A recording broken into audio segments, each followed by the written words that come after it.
Before we dive in, a quick but important disclaimer. I am not a licensed financial advisor, and this presentation is for educational and informational purposes only. The information provided is not intended as financial, legal, or tax advice. Life insurance is a complex product, and your individual needs are unique. Please consult with a qualified and licensed professional before making any financial decisions. Your financial future is your responsibility. Imagine this for a second. You're 52 years old. You've done everything right. The kids are finally through college, the mortgage on your beautiful home has just a few years left, and you and your partner are starting to seriously daydream about retirement. Life is good. Then you get a letter in the mail. It's from your life insurance company. It's a friendly reminder that your 20-year term policy, the one you bought back in your early 30s, is about to expire. You think, no big deal, I'll just get a new one. But you still have that mortgage, you still want to leave something behind for your family, and you haven't quite reached financial independence yet. So you go online to get a quote, and your heart sinks. The premium for a new policy isn't a few $100s a year anymore. It's a few $100s a month. It's 5, maybe even 10 times what you were paying before, because now you're older, and you might have a few health issues you didn't have 20 years ago. You're suddenly faced with an impossible choice. Pay an astronomical price for the peace of mind you need, or go without a safety net right when you're approaching the financial finish line. This scenario isn't a scare tactic. It is the single most common and financially devastating trap that millions of well-intentioned Americans fall into. It's called the coverage gap, and it happens because they made one seemingly small decision 20 years earlier without understanding the long-term consequences. They chose a 20-year term when they really needed a 30. Or just as bad, they did the opposite, overpaying for a decade of coverage they never even needed. The choice between a 20-year and a 30-year term life insurance policy seems simple on the surface, but it is one of the most critical financial decisions you will make for your family's future. Making the wrong call can cost you tens of thousands of dollars in unnecessary premiums, or worse, leave your family dangerously exposed when they need protection the most. But here's the good news. By the end of this video, you will have a rock-solid, crystal-clear framework to know with absolute certainty which term length is the right choice for you. Not for your neighbor, not for your coworker, but for your specific life, your specific goals, and your family's unique timeline. We are going to cut through all the confusing jargon and bad advice you've heard online, like just get the cheaper one, or longer is always safer. That is lazy advice. We're going to replace it with a simple, powerful strategy that will give you complete confidence in your decision. So let's get into it. First, we have to rewire our brains about what term life insurance actually is. Most people think of it as death insurance. It's a morbid thought, and it's a totally wrong way to look at it. Term life insurance isn't about dying. It's about protecting your income and your obligations during a specific window of time when your family is most financially vulnerable. Think of it like a temporary financial superhero. It's not meant to stick around forever. It's designed to swoop in and save the day if the worst happens, but only during a specific chapter of your life. The chapter where you have a mortgage, young children who depend on your income, and years of work ahead of you. The entire goal of your financial plan, of saving, of investing, of paying down debt, is to eventually make this superhero obsolete. You want to reach a point where you are self-insured, where your nest egg is big enough and your debts are small enough that if you were to pass away, your family would be financially fine without an insurance payout. The key to choosing the right term then isn't a guessing game. It's a math problem. And the most important variable in that problem is time. The question you have to answer is this: how long will it take for me to become self-insured? Or put another way, how long will my biggest financial responsibilities last? For 99% of Americans, this boils down to 3 major timelines. 1. The mortgage timeline. How many years until your house is completely paid off? For most people, that's either 15, 20, or 30 years from the day they buy it. 2. The kids timeline. How many years until your youngest child is financially independent? Not just 18 and out of the house, but through college or trade school and standing on their own 2 feet. This is usually somewhere between 20 and 25 years. And 3. The income replacement timeline.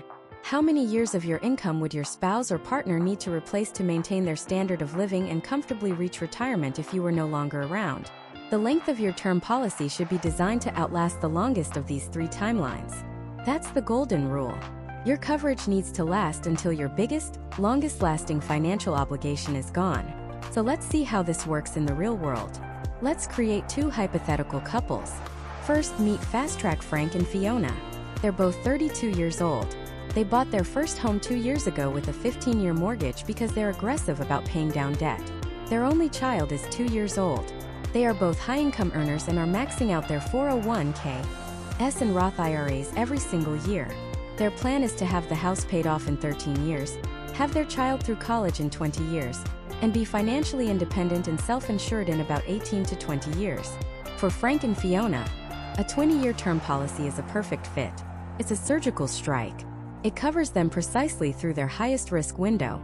Their mortgage will be gone. Their child will be independent. Their retirement accounts will be substantial. After 20 years, when that policy expires, they won't need it anymore. They've won the game. They've become self-insured. Buying a 30-year policy for them would be a complete waste of money. They'd be paying premiums for a full decade after their financial superhero was no longer needed, essentially throwing thousands of dollars away that could have been invested and grown. Now let's meet another couple. Steady go Steve and Sarah. They're also 32 years old, but their story is a bit different. They just bought their dream home, their forever home, with a traditional 30-year mortgage. They have 2 kids, a newborn and a 3-year-old. They're doing a great job saving, but they're not maxing out every retirement account just yet. They're focused on balancing saving for the future with the high costs of raising a young family today. Their financial plan is solid, but it's based on a longer timeline. Let's run their numbers. The mortgage timeline? A full 30 years. The kids' timeline? Their youngest won't be through college for another 22 years. The income replacement timeline? They project they'll need about 25 to 28 years of consistent saving and investing to reach financial independence. Look at those 3 numbers, 30, 22, and 28. What's the golden rule? Your coverage needs to outlast your longest financial obligation. For Steve and Sarah, that number is unequivocally 30 years, driven by their mortgage. If they choose a 20-year policy simply because it's cheaper today, they are setting themselves up for that exact nightmare scenario we talked about at the beginning. In 20 years, at age 52, they will still have 10 years left on their mortgage. Their kids will be just finishing up college, having drained a good portion of their savings. They will not be self-insured yet, and that's when their coverage would disappear, forcing them into the coverage gap trap. For them, paying a little bit more each month for a 30-year term isn't an expense. It's a non-negotiable part of a smart, long-term financial plan. It guarantees that their safety net lasts exactly as long as their biggest vulnerabilities. These 2 examples seem clear-cut, right? You're either a Frank and Fiona or you're a Steve and Sarah. But here's where the real world gets messy, and where most people make the critical mistake. What if you're a blend of both? What if you have a 30-year mortgage but you're planning to pay it off in 20? What if you're starting a family later in life, in your late 30s or early 40s? What if one spouse is a super saver and the other isn't? These in-between scenarios are where the standard advice breaks down, and a more sophisticated strategy is required. And that is exactly what we are going to break down next. How to navigate the gray areas and customize your decision, including a powerful technique called laddering that can save you a fortune. So let's start with the gray areas. The real world isn't a neat spreadsheet.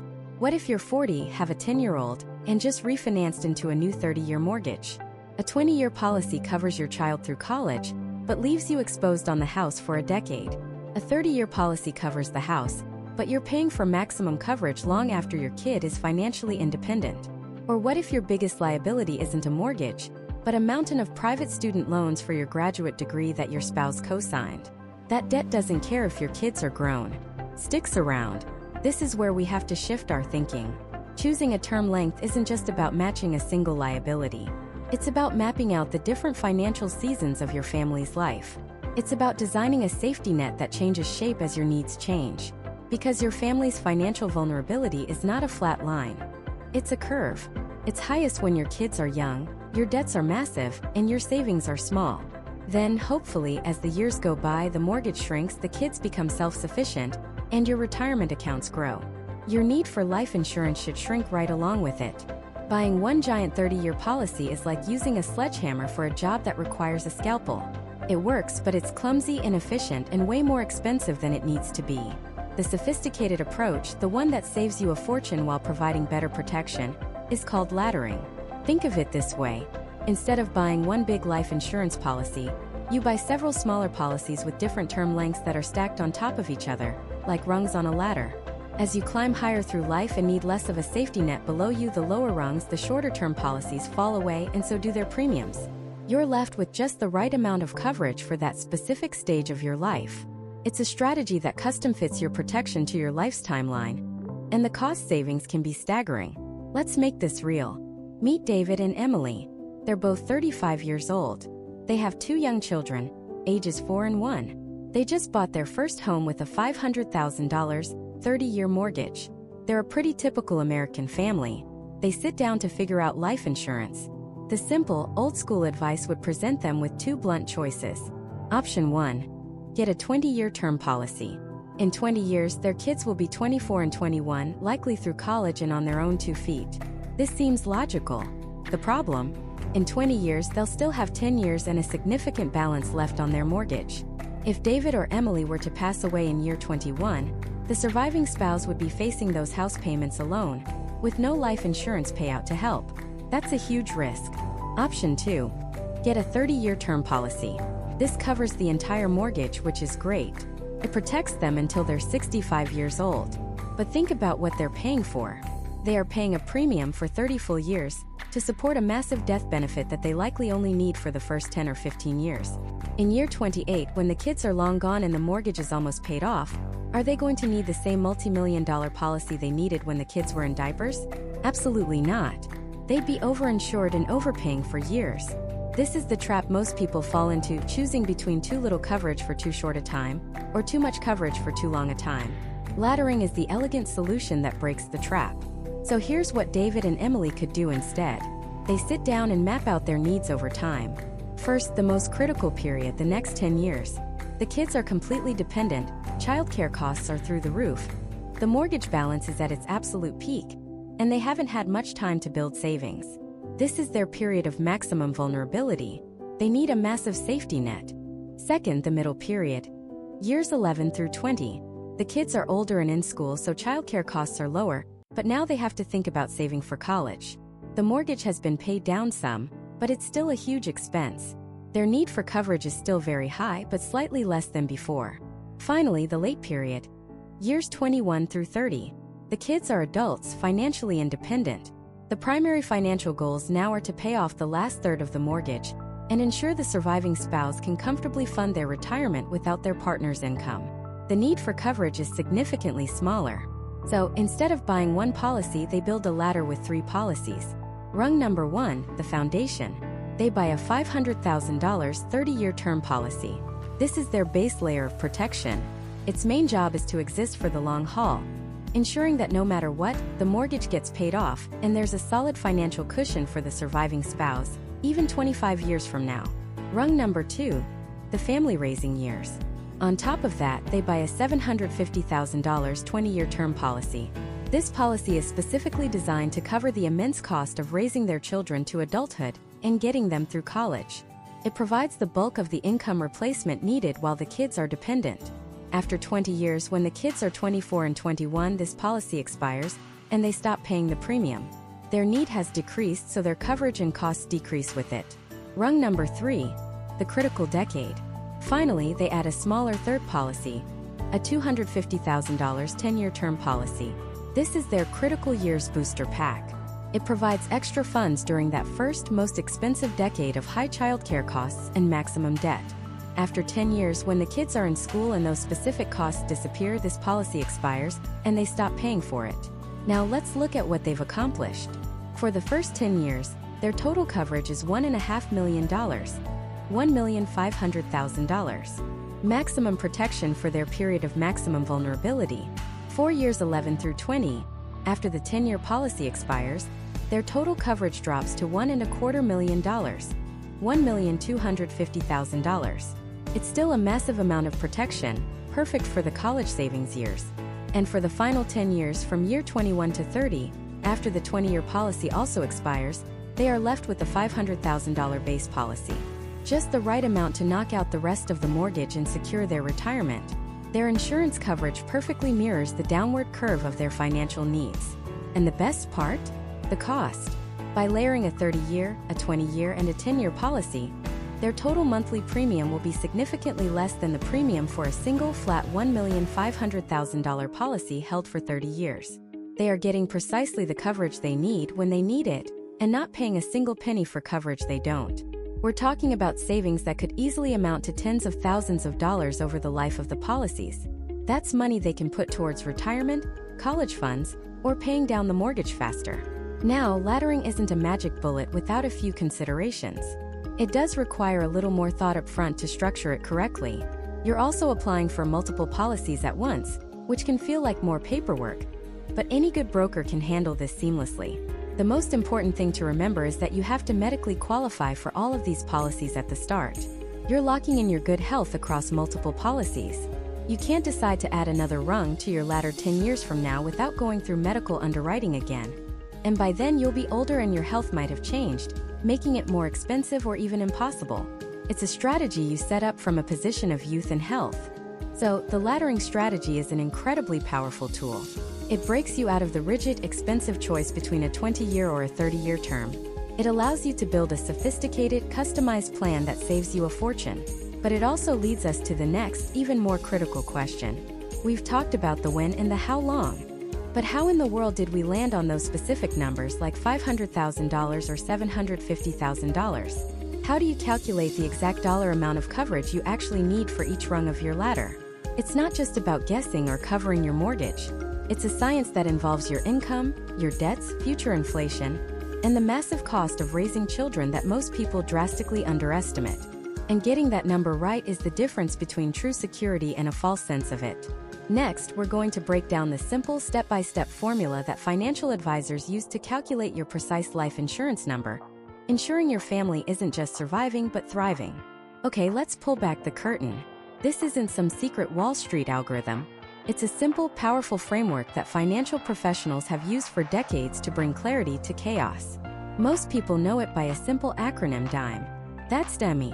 It stands for debt, income, mortgage, and education. This isn't just a calculation. It's a roadmap to securing your family's future. And as we walk through it, you'll see with crystal clarity how the 20 versus 30-year decision slots perfectly into this puzzle. But before we dive into the numbers, let me tell you about Mark. Mark was a great guy.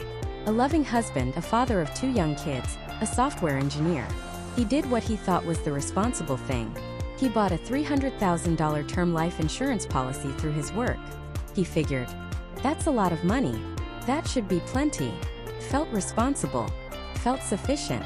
Then the unthinkable happened. A sudden heart attack at 42. His family was devastated, but in the back of their minds, through the grief, there was this small, comforting thought. At least Mark took care of us. We have the insurance. But when the dust settled, the brutal reality hit them like a tidal wave. $300,000 sounds like a fortune, until you start paying the bills. First, the mortgage. They owed $250,000 on their home. Poof! Most of the insurance was gone just to keep the roof over their heads.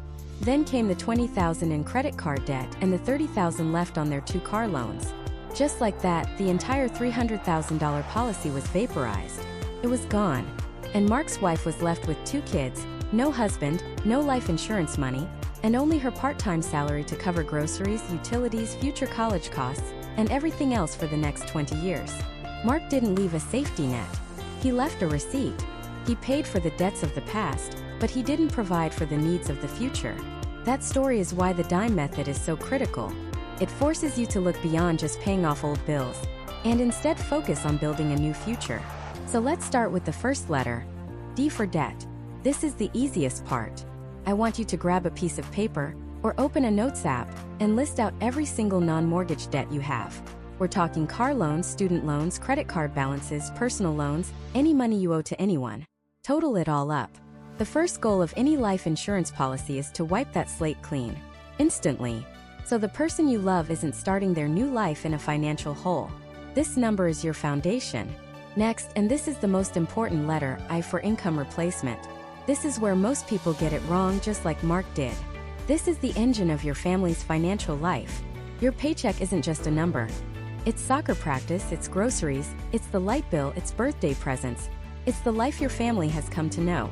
So, how much do you need to replace it? Here's the pro-level shortcut. Take your annual salary and multiply it by the number of years your family would need that income. Now, which number of years do you choose? This is the absolute core of the 20 versus 30-year debate. A common rule of thumb is to have enough to last until your youngest child turns 18 or graduates college. So if you have a 2-year-old, you'd want at least 16 to 20 years of income replacement. Suddenly, that 20-year term policy is starting to look like a perfect fit, right? It covers the exact window of time your kids are most dependent on you. But hold on, what about your spouse? What if your goal isn't just to get the kids out of the house, but to ensure your partner can maintain their standard of living, continue saving for retirement, and not be forced to drastically change their life plans? Maybe your spouse is 10 years younger than you, and you want the insurance to last until they can access their retirement funds. If you're 35 and they're 30, you might need income replacement for 25 or even 30 years. Now, that 30-year term policy doesn't seem so long, does it? It becomes the bridge that carries your partner all the way to their own financial independence. So let's get specific. If you make $80,000 a year and you want to provide that income for 20 years, that's $1.6 million. Right there. $1.6 million. Are you starting to see how that $300,000 policy Mark had was just a drop in the bucket? It's a sobering number, but don't panic. We're building an honest picture. Now for the M&I mortgage. I know we technically could have included this under debt, but it's so massive, so emotionally significant, that it deserves its own line item. Your home is more than an asset. It's your family's stability.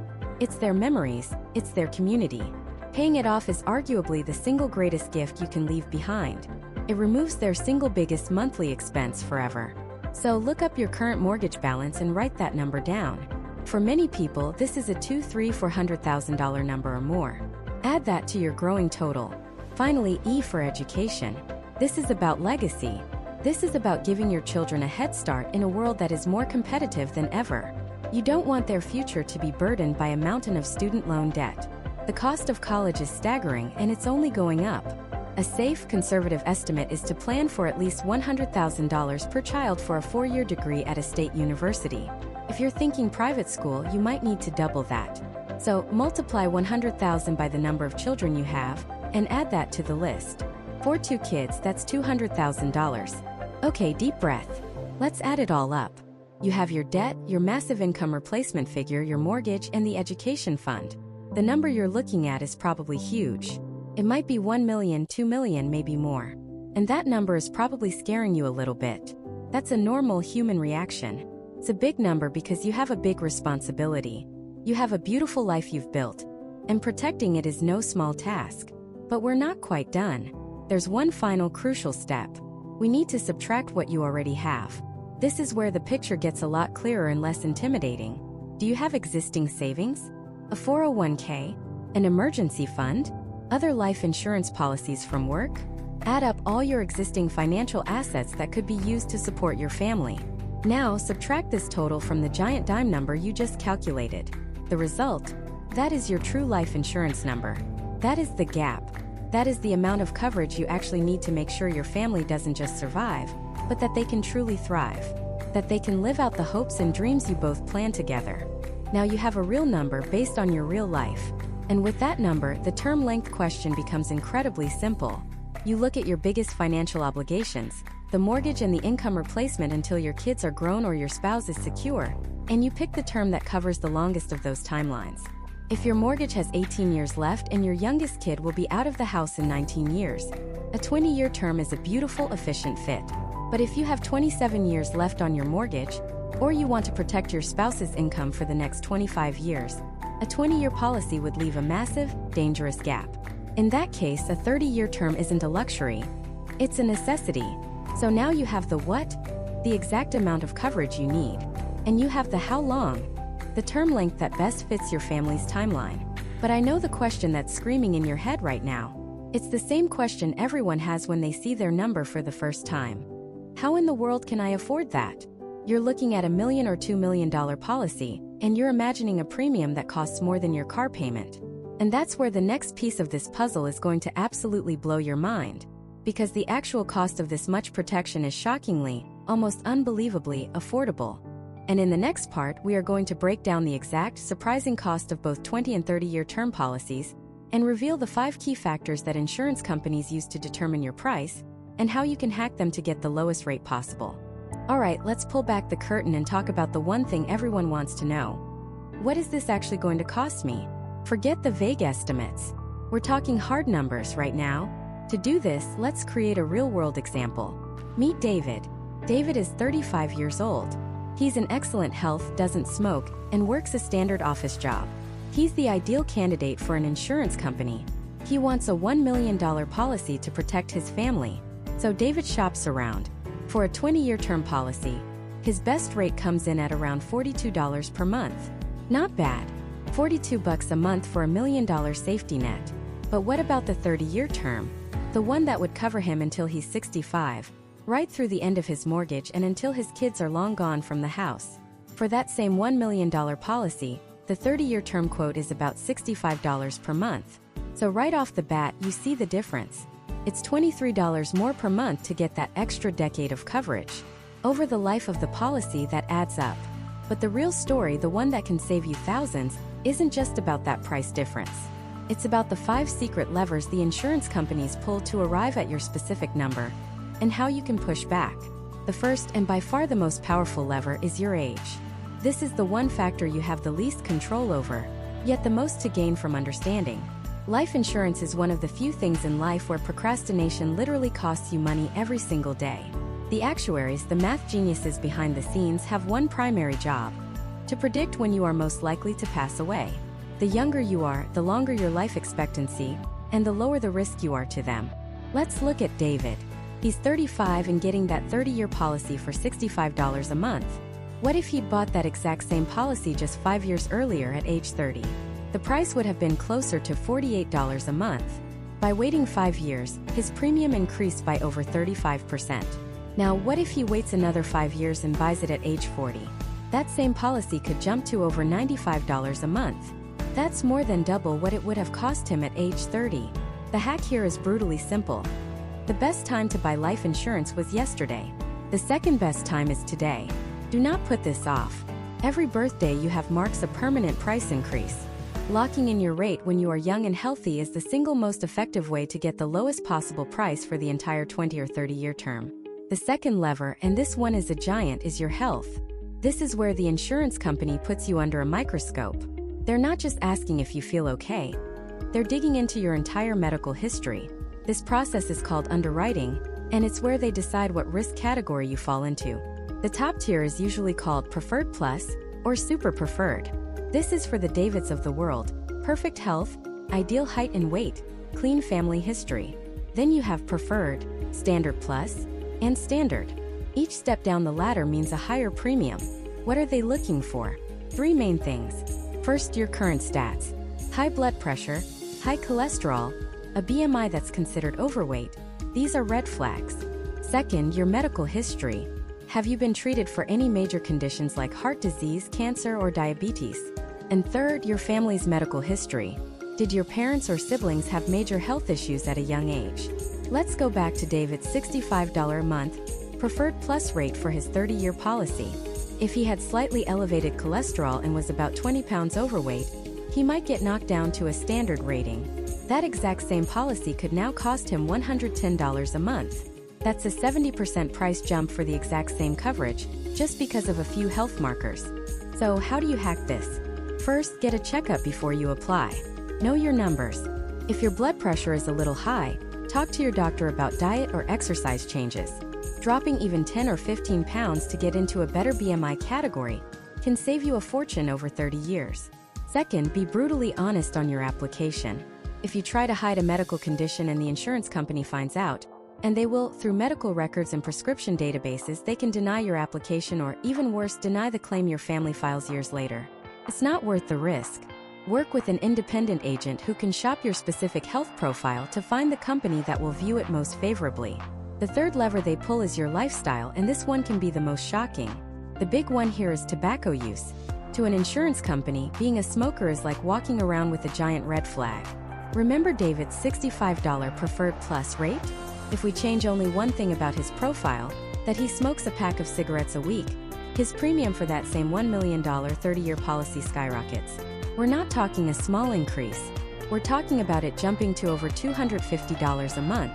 That's nearly a 400% increase. It is, without a doubt, the single most expensive habit you can have when buying life insurance. The hack is obvious. Quit. But there's a nuance. Most companies require you to be tobacco-free for at least 12 months to qualify for non-smoker rates, and some require up to 5 years for the absolute best rates. This also applies to chewing tobacco, cigars, and vaping. If you've recently quit, it's crucial to tell your agent so they can find a company with the most lenient look-back period. Beyond smoking, they'll also ask about hazardous hobbies. Do you scuba dive, rock climb, or fly small airplanes? These activities can add a flat extra fee to your policy, something called a flat extra, which might be an additional $2 to $5 per $1,000 of coverage per year. So for $1 million policy, that could be an extra $2,000 a year or more. If you have a risky hobby, you need to disclose it and shop around, as some companies are far more lenient than others. The fourth lever is one you can't change but need to be aware of: your gender. Actuarial tables, the massive data sets that insurance is built on, show a simple undisputed fact. Women in the United States live on average about 5 to 7 years longer than men. For an insurance company, a longer life expectancy means more years of you paying premiums and a lower chance they'll have to pay out the death benefit. As a result, women pay significantly less for life insurance than men. If our 35-year-old David was Danielle, with the exact same health profile, her rate for that $1 million, 30-year policy wouldn't be $65. It would be closer to $52 a month. It's a built-in discount based purely on statistical life expectancy. There's no hack here, but it's essential information, especially for couples, so you can accurately budget and understand why your partner's quote might be different from yours. Finally, the fifth lever is the most obvious one, but people get it wrong all the time: the policy itself. This comes down to two choices you make: the coverage amount and the term length. We've been using a $1 million policy as our example, but what if David decided he only needed $500,000? His 30-year term premium would drop from $65 a month to around $38. It's pretty close to a direct correlation. If you have the coverage, you roughly have the price. This is where the 20-year versus 30-year decision really comes into focus. Let's look at the $500,000 policy. The 30-year term is $38. The 20-year term for that same amount? It's only about $25 a month. That's a $13 a month difference. For some, that savings is worth it. For others, the peace of mind of having that extra decade of coverage for the price of a few cups of coffee is a no-brainer. The hack for this lever is to avoid being overinsured or underinsured. Don't just pick a random number like $1 million because it sounds good. Do a proper needs analysis. Add up your mortgage, your other debts, the cost of sending your kids to college, and how much income your family would need to replace for 15 or 20 years. That's your number. Buying only what you truly need is the ultimate way to control your cost. So there you have it. The 5 keys: your age, your health, your lifestyle, your gender, and the policy you choose. By understanding how these factors work, you can move from being a passive price taker to an active, informed buyer, ready to find the best possible rate. But here's a critical warning. Getting a great price from a company is only half the battle, because not all insurance companies are created equal. Some have a history of fighting claims, while others have a reputation for paying them quickly and without hassle. And the secret to telling them apart is simpler than you think. It's not some hidden Wall Street algorithm or an insider secret. It's a report card, a public, easy-to-find grade that tells you everything you need to know about an insurance company's ability to keep its promises. You see, every single insurance company is being watched. They're constantly being analyzed and graded by independent agencies whose entire business is figuring out which companies are rock solid and which ones are built on a house of cards. The most important name you need to know is AM Best. For over a century, they have been the gold standard for rating the financial strength of insurance companies. Think of them as the Moody's or Standard & Poor's of the insurance world. They do a deep dive into a company's finances, their cash reserves, their investments, how much risk they're taking on, and they assign them a letter grade just like in school. The grades range from A++, which is superior, all the way down to D, which is poor. And let me be crystal clear. This is not a place where you want to accept a C- student. A life insurance policy is a long-term promise, potentially a 30-year promise, that a company will have a very large sum of money ready for your family at an unknown future date. You need to be absolutely certain they'll be around and financially healthy enough to write that check. We're talking about companies that have been stress-tested through world wars, pandemics, and the worst financial crises in history. You should never ever consider a company with a rating lower than A, which AM Best defines as excellent. Anything less is an unnecessary gamble with your family's future. But financial strength is only one side of the coin. Tells you a company can pay a claim.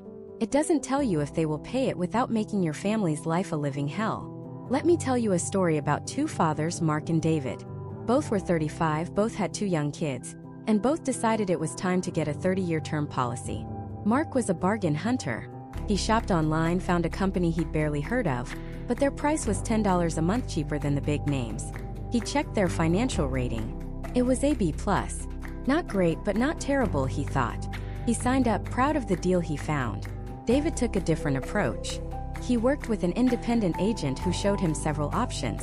One was from a company that was a household name with an A+ rating from AM Best. It cost him $12 more per month than the cheapest quote he saw online. He grumbled a little, but he chose the A+ rated company. He valued the peace of mind. For the next 22 years, both men paid their premiums. Their kids grew up, went off to college. Then tragedy struck both families in the same year. Both Mark and David passed away unexpectedly. Now the promises they bought 2 decades earlier were being called due. Mark's widow, grieving and overwhelmed, filed the claim with his B+ rated company. The first thing she got back was a complicated letter requesting years of obscure medical records.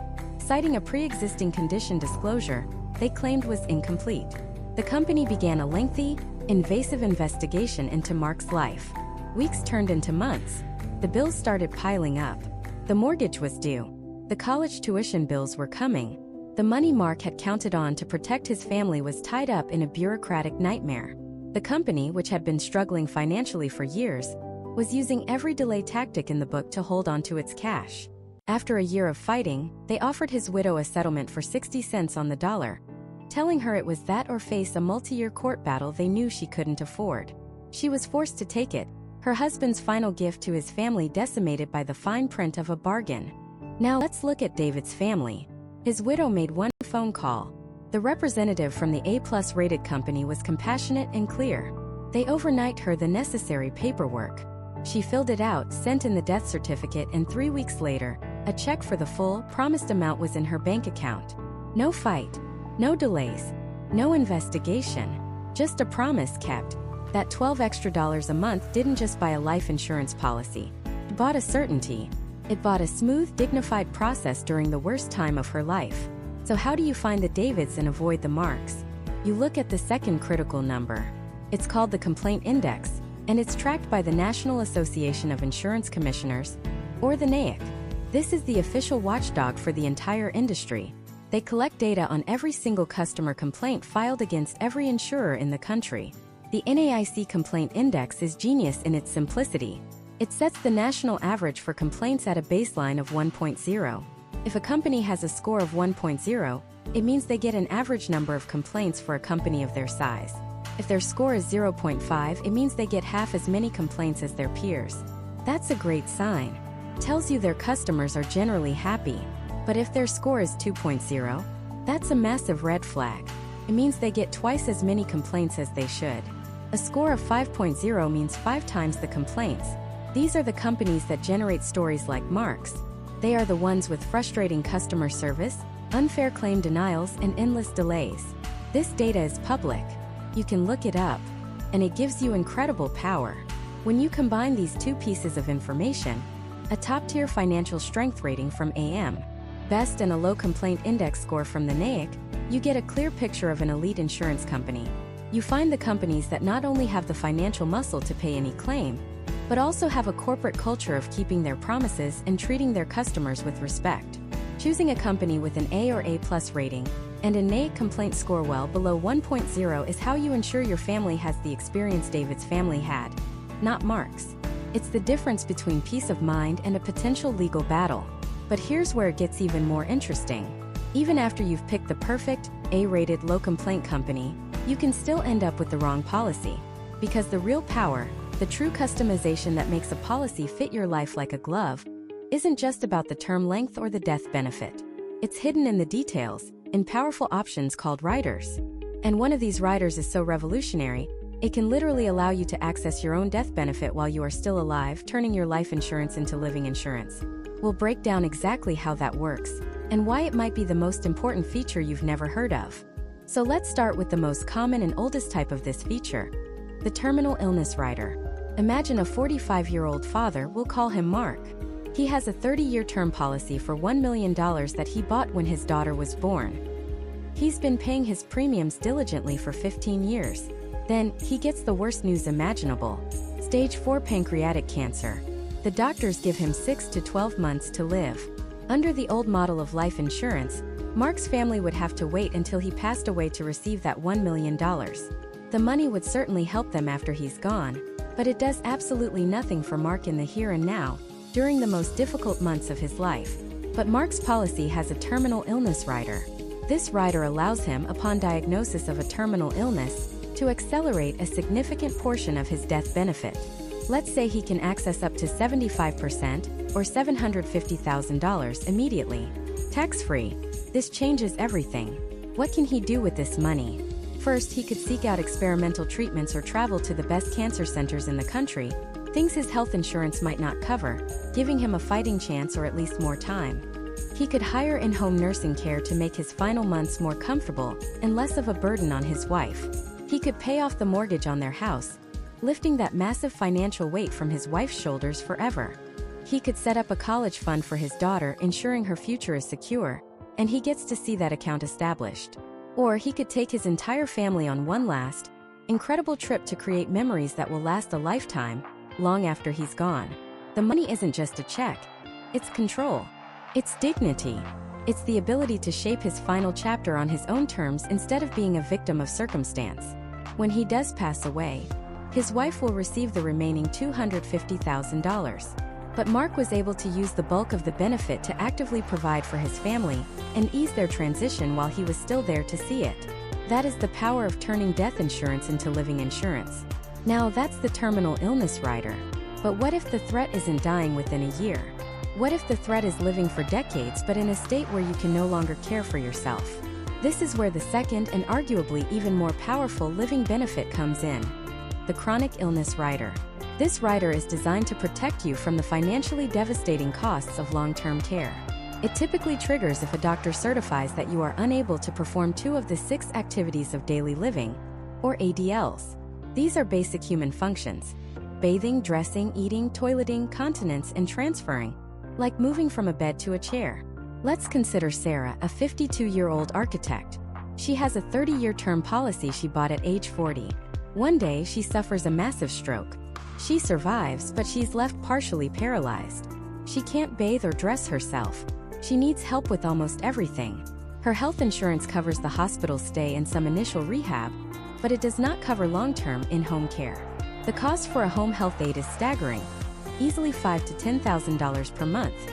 This is the kind of expense that vaporizes retirement accounts. It forces families to sell their homes. It puts an unimaginable strain, both financially and emotionally, on the healthy spouse. But Sarah's policy has a chronic illness rider. She can now access a portion of her death benefit, not as a lump sum, but often as a monthly payment. Her $1 million policy might allow her to receive, say, 2% of the face value per month, which is $20,000. This money can pay for the professional in-home care she needs. It can pay for modifications to her home, like a wheelchair ramp or a walk-in shower. It means her husband doesn't have to quit his job to become her full-time caregiver. It means their joint retirement savings, the nest egg they worked their whole lives to build, remains untouched. It protects the financial future of the person who is still healthy. When Sarah eventually passes away, whatever she didn't use from the death benefit goes to her husband. This rider is a built-in safety net for one of the single biggest financial risks we all face as we get older, a risk that most people are completely unprepared for. The third key living benefit is the critical illness rider. This one is different. It's not about being terminal or needing long-term care. It's about surviving a major, life-altering medical event. Think heart attack, cancer, organ transplant, or a stroke.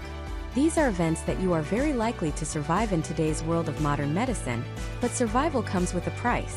Health insurance pays the doctors and the hospitals, but who pays your mortgage while you're out of work for 6 months recovering? Who pays the car payment, the utility bills, the grocery bills? Who covers your massive health insurance deductible and out-of-pocket maximums? This is where the critical illness rider steps in. Upon the diagnosis of a qualifying major illness, it allows you to accelerate a portion of your death benefit as a lump sum of cash. Let's say David, a 48-year-old, has a major heart attack. He survives, but his doctor says he can't return to his stressful sales job for at least 9 months.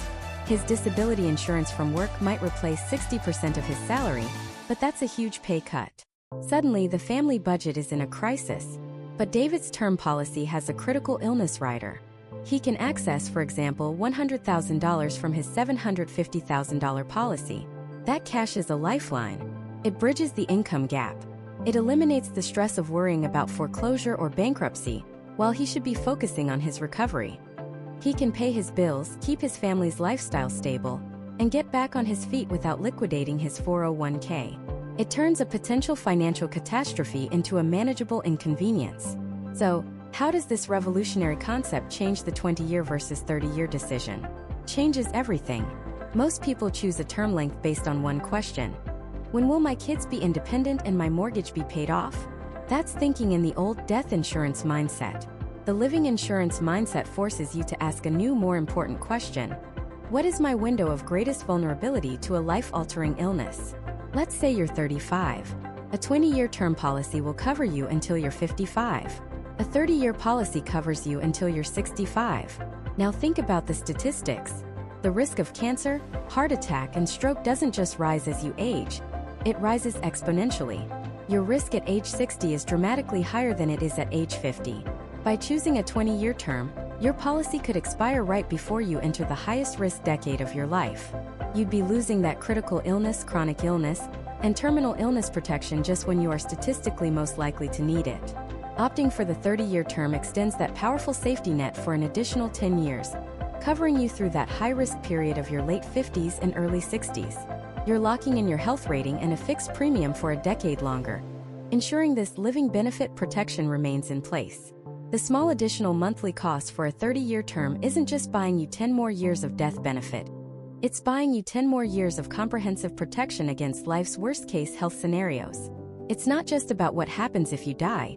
It's about providing a financial shield for you and your family if you live through something terrible. This completely reframes the value proposition, and for many people, makes the longer term the far wiser choice. Let's unpack that, because this is the single most overlooked and frankly the most powerful argument for choosing a longer term. We're talking about something called living benefits, or riders, that can be added to your term life policy. Think of them as upgrades. You can buy a base model car, and it will get you from point A to point B. But you can also add features like automatic emergency braking or blind spot monitoring. These features don't help you if the car is parked in the garage. They are designed to protect you while you are actively driving it. Living benefits are the life insurance equivalent of that. They are designed to protect you and your finances while you are still very much alive. The most common and powerful living benefits are riders for terminal, critical, and chronic illness. Let's break them down. First, the terminal illness rider. This is often included at no extra cost in many modern policies. It's straightforward. If a doctor diagnoses you with a terminal illness and gives you, say, 12 months or less to live, the insurance company allows you to access a large portion of your death benefit while you are still alive. Imagine the power of that. Instead of your family getting a check after you're gone, you get a substantial tax-free lump sum of cash right now. This money can be used for anything. Experimental treatments not covered by health insurance. Hiring a full-time nurse so your spouse doesn't have to quit their job. Taking one last, incredible family vacation to create memories that will last forever. It allows you to manage your final days with dignity and financial freedom, rather than stress and mounting bills. Second, and this is where it gets really interesting for the 20 versus 30-year debate, is the critical illness rider. This rider pays you a lump sum of money if you suffer a qualifying critical illness, like a major heart attack, a stroke, invasive cancer, or kidney failure. Notice the key difference. You don't have to be terminal. You just have to have a major, life-altering health event. Think about that for a second. What is one of the biggest destroyers of wealth and retirement plans in America? A major health crisis. You survive the heart attack, which is great news, but now you can't work for a year. Or maybe you can never go back to your high-stress, high-income job again. Your income gets cut in half, but your expenses skyrocket with new medications and rehabilitation costs. This is how families go bankrupt. A critical illness rider is designed to stop this from happening. It injects a huge amount of cash into your life at the exact moment you need it most, creating a financial bridge to get you through the crisis without having to raid your 401k or sell your home. Third is the chronic illness rider. This one is all about long-term care. This rider kicks in if you become so ill or disabled that you can't perform 2 of the 6 activities of daily living. Things like bathing, dressing, eating, or getting out of a bed or a chair on your own. If that happens, you can access your death benefit in monthly installments to help pay for care. And let me tell you, long-term care is astronomically expensive. A home health aide can cost over $50,000 a year. A room in a nursing home can be double that. It can wipe out a lifetime of savings in just a few years. This rider provides a pool of money to pay for that care, protecting your family's assets from being completely drained. Now, why does this matter so much in the 20 versus 30-year decision? Let's paint a picture. Let's meet Sarah. She's 35, has 2 young kids, a mortgage, and she's buying a $1 million life insurance policy. She's looking at the quotes. The 20-year term is a nice, affordable number. The 30-year term costs a bit more. She thinks, well, in 20 years I'll be 55. The kids will be through college, the mortgage will be almost gone. We should have a good amount saved for retirement. The 20-year plan seems logical. I'll save the money. This is the flawed, spreadsheet-only logic that so many people use. Let's fast forward 22 years. Sarah is now 57. Her 20-year term policy expired 2 years ago. She and her husband did everything right. They saved, they invested, the house is paid off. They're looking at a comfortable retirement in a few years. Then one morning Sarah suffers a massive stroke. She survives, but it leaves her with significant physical and cognitive challenges. She can no longer work. She needs daily physical therapy and in-home assistance. Her husband has to cut his hours at work to help care for her. Suddenly, their financial world is turned upside down. Their income is slashed, but their expenses explode. The retirement nest egg they worked so hard to build for 30 years is now being drained, month after month, to pay for medical bills, home modifications, and caregiving.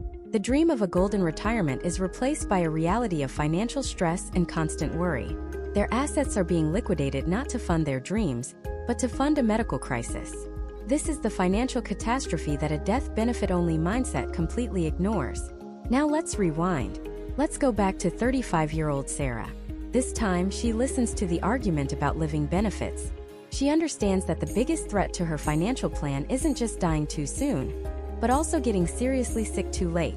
She spends the extra money per month and buys the 30-year term policy with a strong critical illness rider. Now let's fast forward to age 57 again. The stroke still happens. It's still a devastating personal and emotional event. But this time, the financial story is completely different. Because her 30-year policy is still in force, she files a claim. A few weeks later, a check for $300,000, completely tax-free, arrives from the insurance company. What does that money do? Changes everything. It means they can hire a professional home health aide, so her husband doesn't have to sacrifice his career and their primary source of income. It means they can pay for the best physical and occupational therapists without worrying about what insurance will cover. It means they can modify their home, put in a ramp, a walk-in shower, without touching their retirement savings. That $300,000 builds a financial fortress around their nest egg. The stroke is still a tragedy, but it is no longer a financial catastrophe. Their retirement is preserved. Their home is safe. Their future, while different than they planned, is financially secure. Do you see the difference? The crucial detail is the timing. The decade from age 55 to 65 is when the statistical risk for these major health events, heart attacks, strokes, cancer diagnoses, begins to climb dramatically. A 20-year term purchased in your mid-30s expires right at age 55, precisely before you enter that higher-risk decade. It's like canceling your fire insurance right as you enter wildfire season. A 30-year term, on the other hand, covers you all the way through to age 65. It provides that critical illness and chronic illness protection throughout the entire period where you are most likely to need it. That extra 10 years of coverage isn't just a nice-to-have. For many people, it is the most valuable and most important decade of the entire policy. You're not just paying for 10 more years of a death benefit. You are paying for 10 years of asset protection. You're insuring your 401k. You're insuring your home equity. You're insuring your spouse's ability to retire on time. When you look at it this way, the slightly higher premium for the 30-year term stops looking like an expense and starts looking like one of the smartest investments you can make in your entire financial plan. It is the cost of building a firewall between a health crisis and your financial future. And in a country where a single major illness can be the #1 cause of bankruptcy, that firewall might be the most important part of the house you're building. So, how do you build that firewall? Do you build a 30-foot concrete wall designed to last for 30 years, even though you know for a fact that after year 20, you'll only need a 10-foot wall? The cost of building and maintaining that oversized wall for that last decade is immense. What if there was a smarter way? A way to architect your protection so that it's strongest when you're most vulnerable, and then intelligently scales back as you become more financially secure. This isn't just a hypothetical. It's a real-world strategy that the savviest financial planners use, but that most people have never even heard of. It's called life insurance laddering or stacking, and it completely changes the conversation from 20 versus 30 to something far more powerful. Forget the binary choice for a moment. The entire premise of 20 versus 30 is based on a flawed assumption that your need for life insurance is one big, monolithic block of time. It's not. Your financial life is a series of phases. Think about it. Let's create a person, we'll call him David. David is 35. He and his partner just bought their first home with a 30-year mortgage. They also just had their first child. David's financial obligations are at an absolute peak. He has a $400,000 mortgage. He wants to make sure his partner has income to live on if he's gone. Let's say that's $1 million. And he wants to guarantee there's $250,000 for his newborn's college education. All in, he needs about $1.65 million in coverage. The conventional wisdom would tell David to buy a $1.65 million 30-year term policy. Simple, right? Lock it in and forget it. But this is the illusion of simplicity, and it's an expensive illusion. Because in 20 years, when his child is 20, that college fund is no longer a future liability. It's either been spent, or the money has been saved. That $250,000 need has vanished. Yet, with his single 30-year policy, David is still paying the premium on that $250,000 of coverage for another 10 years. He's paying to protect against a threat that no longer exists. Over those 10 years, the mortgage has also been paid down significantly. His need just isn't what it used to be. The single massive policy is like wearing a winter parka in the spring. It worked great when it was freezing, but now it's just overkill and you're sweating money. This is where laddering comes in. It's financial architecture. Instead of buying one giant policy, David buys multiple smaller policies with different term lengths that add up to his total need. It sounds complicated, but watch how elegant it is. David sits down and maps out his financial timeline. First, the biggest and longest need, the mortgage and the income replacement. That's a 30-year problem. So, he buys a 30-year term policy for $1.4 million. This is his foundation. It's the bedrock of his family's security, ensuring the house is paid for and his partner is secure, no matter what, for the full 3 decades. Next, the college education. That's a 20-year problem. By the time his child is 20, that financial obligation will be gone.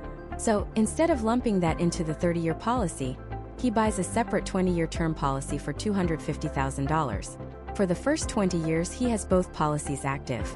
His total coverage? $1.65 million. Exactly what he needs. But here's the magic. At the end of year 20, that smaller policy simply expires. He stops paying the premium for it. His total coverage automatically drops to the $1.4 million he still needs for the mortgage and income replacement, and his monthly bill goes down. He isn't paying for coverage he no longer needs. The result is staggering. By splitting his need into 2 policies, a 30-year and a 20-year, he gets the exact same coverage for the first 2 decades, but for a significantly lower total cost over the full 30 years. Why? Because a 20-year term policy is dramatically cheaper than a 30-year policy. He's paying the cheaper 20-year rate on that $250,000 block of coverage, rather than the much more expensive 30-year rate. The savings can be hundreds, sometimes thousands of dollars a year, which adds up to tens of thousands of dollars over the life of the policies. That's money that can go into his own retirement, his kid's 529 plan, or paying down the mortgage faster. This strategy transforms life insurance from a blunt instrument into a precision tool. You are literally sculpting your coverage to match the descending curve of your financial liabilities. You could even create a 3-rung ladder. Maybe David has a $50,000 car loan he wants to knock out in 10 years. He could add a small, incredibly cheap 10-year $50,000 policy. So for the first 10 years, he has maximum coverage. Then the 10-year policy drops off. Then, 10 years later, the 20-year policy drops off. His premium steps down in sync with his responsibilities. It's a custom-fit financial suit of armor, instead of a generic one-size-fits-all poncho. Now, is there a catch? Not really, but there are considerations. First, it requires more thought up front. You can't just pick a number and a term and be done. You have to genuinely analyze your financial timeline.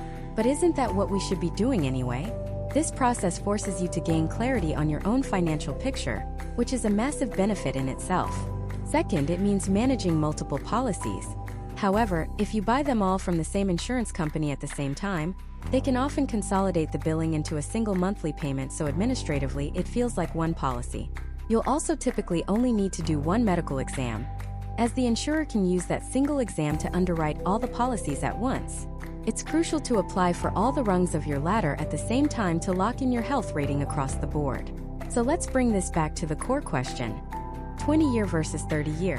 What laddering reveals is that this is the wrong question. It's a false choice. It's like asking a builder if he should use a hammer or a saw. The answer is he needs both, and he needs to know when to use each one. The real question isn't which single policy is better. The real question is, what combination of policies with what terms creates the most efficient and cost-effective shield for my family's unique journey?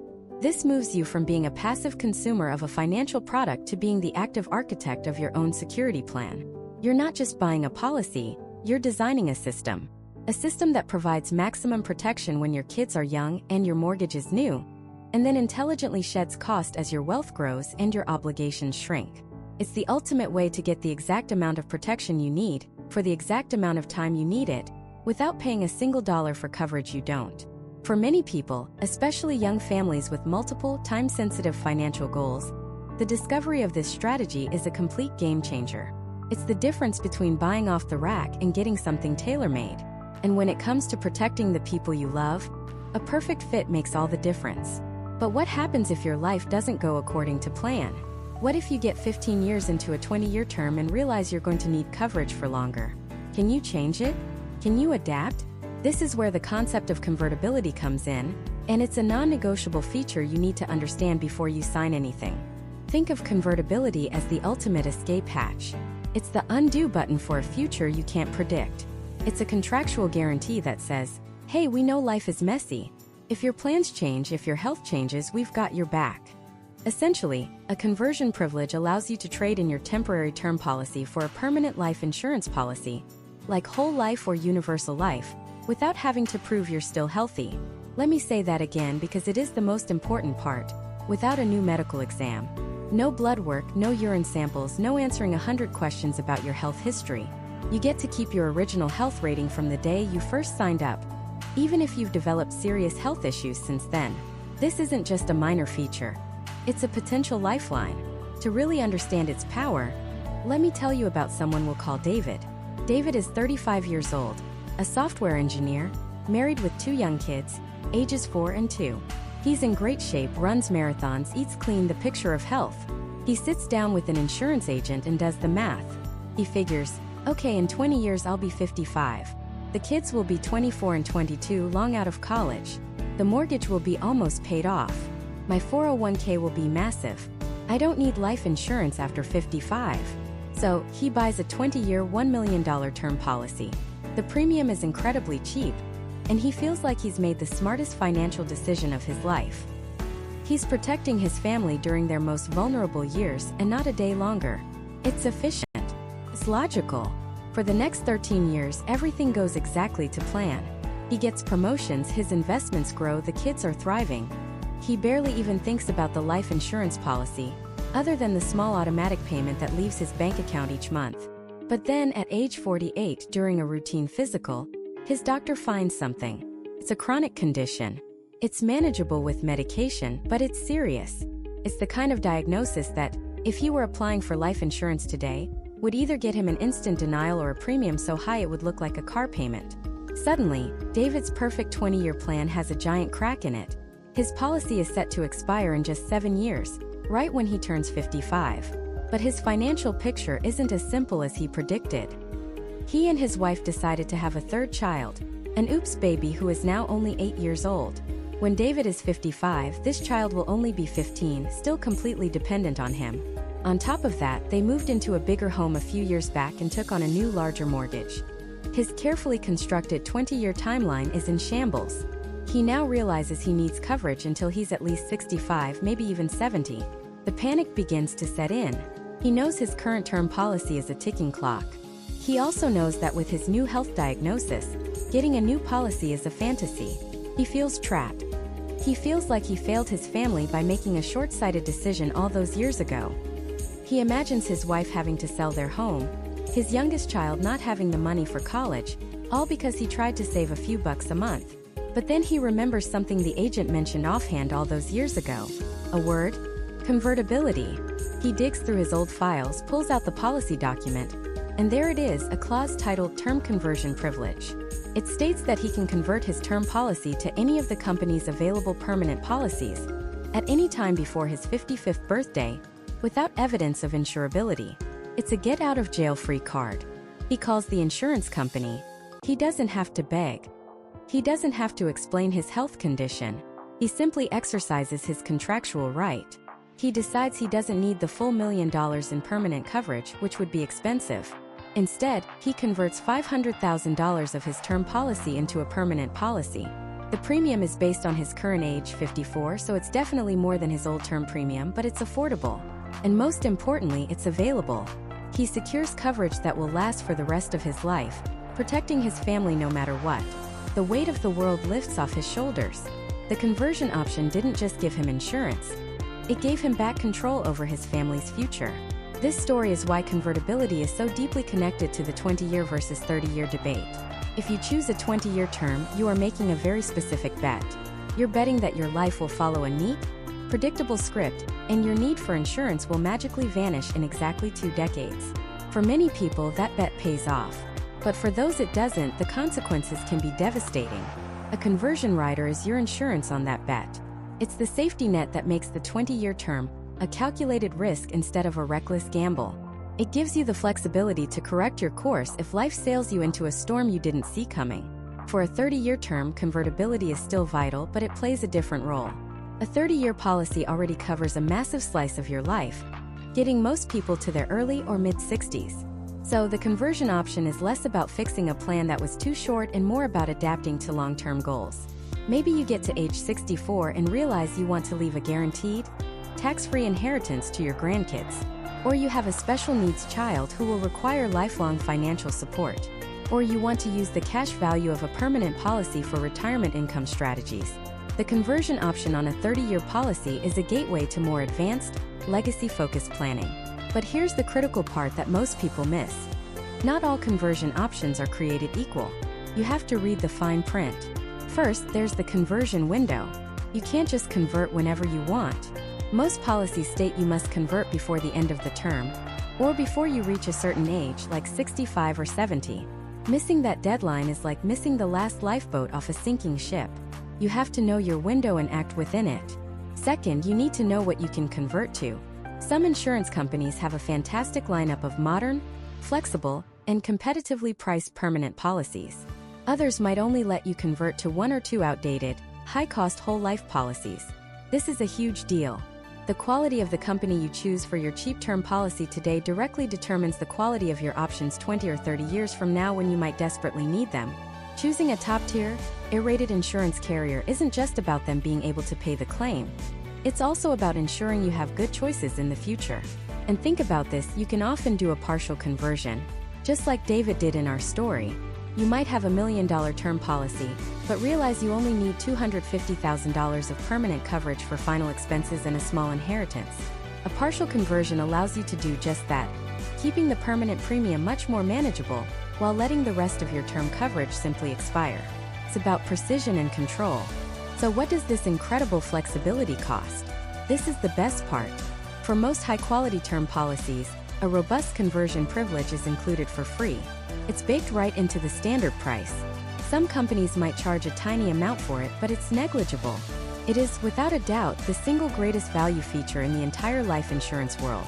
The ability to lock in your health status for decades and maintain future options, at little to no direct cost, is an absolute no-brainer. Any policy you consider that doesn't have a conversion option should be immediately thrown in the trash. It's that important. So when you're getting quotes, don't just ask your agent, is it convertible? The answer will almost always be yes. You need to dig deeper. Ask the real questions. What is the exact deadline to convert, both in terms of policy years and my age? What specific permanent products can I convert to? Can I see the illustration and cost for those policies today, based on my future age? Can I do a partial conversion? The answers to these questions reveal the true quality of the policy you're about to buy. This changes the entire decision. It's not just about a 20-year price versus a 30-year price. It's about a 20-year plan with a powerful escape hatch versus a 30-year plan with a long-term strategic option. You're buying a tool, not just a promise. Understanding this tool is the key to making a decision you won't regret. So you understand the costs, you see the timelines, and now you know about the single most powerful feature hidden inside your policy. But how do you weigh it all? How do you make that final gut-wrenching decision between a 20-year and a 30-year term without second-guessing yourself for the rest of your life? There's a simple framework for that, and it all comes down to answering 3 specific questions about your future. The first question you have to answer is the timeline question. Look at your life right now and identify your single longest-lasting financial responsibility. For most people, this comes down to 2 things: your mortgage and your kids. Let's start with the house. Pull out your mortgage statement. How many years are left until that final payment? If you bought your home 2 years ago with a 30-year mortgage, you have a 28-year liability. That means for the next 28 years, your family needs a roof over their heads that is guaranteed, even if your income suddenly vanishes. Aligning your term insurance with your mortgage payoff date is one of the most common and smartest strategies out there. Imagine the peace of mind knowing that if anything happens to you, the single biggest bill your family has is completely wiped out. The house is theirs, free and clear, forever. That's a powerful foundation. But for many, there's an even longer timeline: your children. And here's where people make a critical mistake. They think, okay, my youngest is 3. I just need to cover them until they're 18. That is dangerously short-sighted. We're not just trying to get them to high school graduation. We're trying to get them to the launchpad of their own adult life. We're talking about financial independence. This means covering them not just to 18 but through college or trade school, and maybe even for a year or 2 after, as they get their first job and find their footing. So if your youngest child is 2 years old, your real timeline isn't 16 years. It's more like 22 or 23 years. You need to look at your youngest child and ask, realistically, when will they be standing on their own 2 feet, no longer dependent on my income? Be honest and maybe even a little pessimistic here. That date, whether it's 21 years from now or 26 years from now, is your absolute minimum protection window. Whichever is longer, your mortgage payoff or your youngest kid's Independence Day, that's your answer to question 1. That number is your starting point. The second question is the replacement question. This goes beyond specific debts and looks at the biggest asset you have: your ability to earn an income. The question is this: for how many more years does your family absolutely depend on your paycheck to maintain their standard of living and build a future? This is really a retirement question in disguise. Your term life insurance is a bridge. It's a bridge designed to span the chasm between today and the day you are work optional. The day you've built enough wealth through savings and investments that your family would be financially secure without your salary. We call this being self-insured. The entire goal of your financial life should be to eventually make life insurance obsolete, because your own net worth can do the job. So look at your retirement plan. If you're 35 and you plan to retire at 65, you have a 30-year income gap to protect. Your family needs your income for the next 3 decades to fund the retirement accounts, pay for life, and build that nest egg. In this case, a 30-year term is a perfect match for your income replacement timeline. But if you're 45 and have been saving aggressively, maybe you only have 20 years until you hit your financial independence number. For you, a 20-year policy aligns perfectly. It gets you right to the finish line where your savings can take over.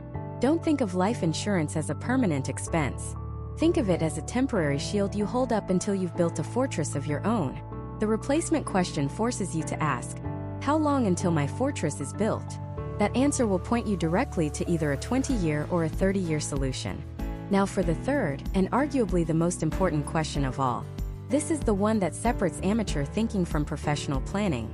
I call it the what-if question. And the question is this: what if my health changes?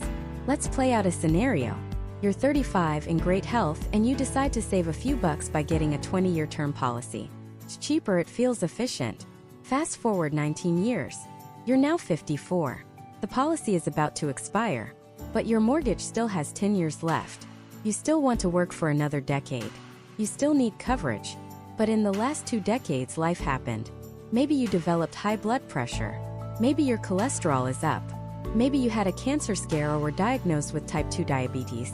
You go to apply for a new 10-year policy to cover that final stretch, and you are hit with a brutal reality. You are either completely uninsurable, or the premiums are so astronomically high they might as well be a second mortgage payment. You are trapped.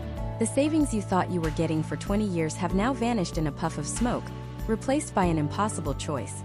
Pay a fortune for coverage, or leave your family exposed at the worst possible time. This is the hidden risk of choosing a shorter term. By choosing a 30-year term policy today, when you are young and healthy, you are doing more than just buying a death benefit. You are locking in your insurability. You are guaranteeing a fixed, low premium for 3 decades, regardless of what happens to your health. Think of it as a health hedge. It's insurance against becoming uninsurable. You are paying a slightly higher premium not just for an extra 10 years of coverage, but for 30 years of absolute certainty. It's the difference between locking in a 30-year fixed-rate mortgage versus getting a 15-year adjustable rate, hoping rates will still be low when it's time to refinance. The longer term is a vote for stability and a shield against the unknown. So ask yourself, am I willing to gamble that my health in 20 years will be just as good as it is today? Your answer to that what-if question might be the most powerful deciding factor of all. So how do you put it all together? It's simple. You lay out your answers. If your timeline question shows you need coverage for 25+ years for your mortgage and kids, your replacement question shows you're 25+ years from being self-insured, and your what-if question makes you nervous about your future health, the decision is made for you. The 30-year term isn't just the better option. It's the only option that truly addresses your reality. It provides the peace of mind that you are fully covered for the entire duration of your need, with your health rating locked in stone. On the other hand, if your timeline question shows your biggest obligations will be gone in 18 years, your replacement question shows you're on track to be self-insured in under 20 years, and you are comfortable with the what-if risk, then the 20-year term is the clear winner. It's the lean, efficient, and cost-effective tool perfectly sculpted for your specific needs. It covers you for exactly as long as you need it, and not a day more, freeing up that extra cash to invest and accelerate your journey to financial independence. And for those of you in the middle, maybe you need a massive amount of coverage for the next 20 years while the kids are home and the mortgage is high, but a smaller amount for that last decade until retirement. You can use an advanced strategy called laddering. This means instead of buying one big policy, you buy 2 smaller ones. For example, a $1 million 20-year policy and a separate $500,000 30-year policy. This gives you maximum coverage during your most expensive years, which then automatically steps down as your needs decrease. It's a sophisticated way to get a custom-fit solution that can often be cheaper than a single massive 30-year policy. In the end, this decision isn't just about numbers on a spreadsheet. It's about the promise you are making to the people you love. Stop asking, how much does a 20-year or 30-year policy cost? Start asking, what does this purchase for my family? It purchases the guarantee that the life you are building together will continue no matter what. It buys them time to grieve without financial pressure. It buys them the ability to stay in their home, to go to their schools, to chase their dreams. It is a love letter to your family, written in the language of financial certainty. And you have to write that letter today. Not next week, not next month. Because every single day you wait, you get a day older, and the risk of a health issue popping up increases. The price you can get right now, at this very moment, is the lowest price you will ever be offered for the rest of your life. Procrastination is the silent killer of financial security. The choice isn't between 20 or 30 years. The choice is between uncertainty and a promise. Choose the promise.